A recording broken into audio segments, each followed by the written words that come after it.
For more on the impact of the police drive to obtain unused media materials, I'm now joined live by investigative journalist Tony Gosling, joining us live there in Bristol in the UK. Tony, good to see you here on RT. Now, as a journalist, have you had any first-hand experience of police requesting material from you? Yes, I certainly have. Around about a decade ago, I was involved in the campaigning around genetic foods, and I've found that the police, rather than actually just try and investigate the people who were doing the campaigning, what they decided to do, because I'd been getting some of my footage onto our local TV here in the southwest of England, the police actually went to the headquarters of ITV West and they demanded the footage from them, saying that they wanted all the rushes, they wanted to know where they'd got all the film from. Very professionally, ITV told the police to go away and get a court order, which they didn't actually subsequently bother to do. But it is actually quite traumatic when all you're trying to do is record events as a freelance video camera person, and then you find that actually the police are trying to not only, they're basically targeting the messenger, shooting the messenger in that sort of case. So I'm really disappointed, and I was very disappointed to see that David Cameron in the emergency debate about the riots was actually saying, and I quote, "The media has a responsibility to hand over pictures." Now I think this is absolutely appalling thing to say. That's the sort of thing you would expect in a police state, where the police can go down to the independent broadcasters and just demand footage, demand details of people who've been taking film, this kind of thing, then go around potentially and raid their homes too. So I don't know where David Cameron's coming from on this. As far as I know, we live in a liberal democracy and we've got a free and independent press. But Tony, there would be those... The police will have to go and ask the High Court if they want to actually get this footage. There would be those, of course, those argue that you're actually, by withholding that information, protecting those alleged criminals from being pursued by the police and indeed by the courts.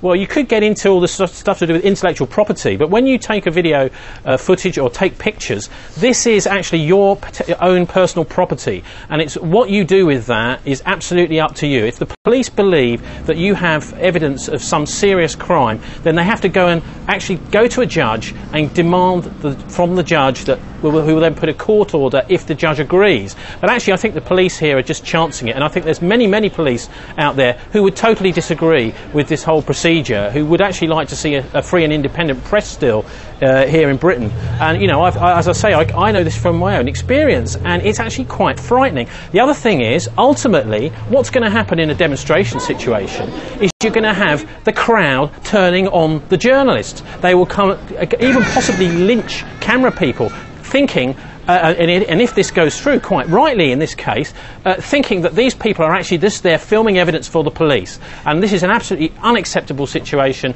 I mean, there's a traditional tension between the police and the media, often trying to do the same job. You know, for example, that's interesting, as you say. Yeah, I mean, there is a symbiotic relationship, isn't there, of course, between the police and the media. This, I suppose, could damage that relationship then. Well, I think the police and the media are trying to do a similar thing in certain circumstances, particularly when a crime has just taken place.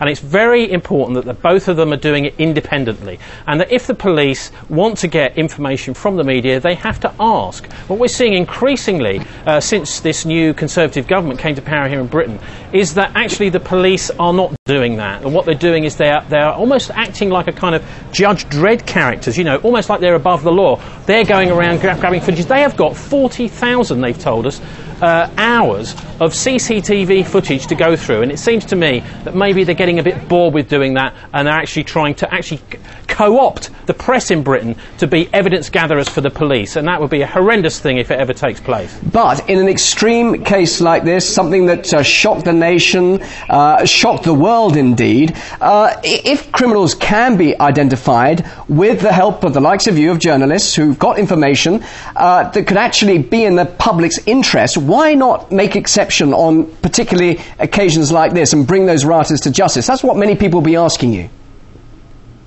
Well, the problem, of course, is that we're dealing with, actually, a lot of these are very small, petty crimes. I would like to see the police focusing on some of the much bigger crimes in our society, such as fraud. You know, we're talking about the the little looters here. But what about the big looters in the City of London? What about people who are actually doing Enron accounting, financial fraud? What on earth is going on where the Scotland Yard are actually spending most of their time concentrating on people who've been stealing water and not on those who've been stealing billions of pounds in our economy? So we'll have time for Tony Gosling. Interested to hear what you have to say. Thanks very much for your time live there in Bristol. Thank you. Okay, thanks, Bill.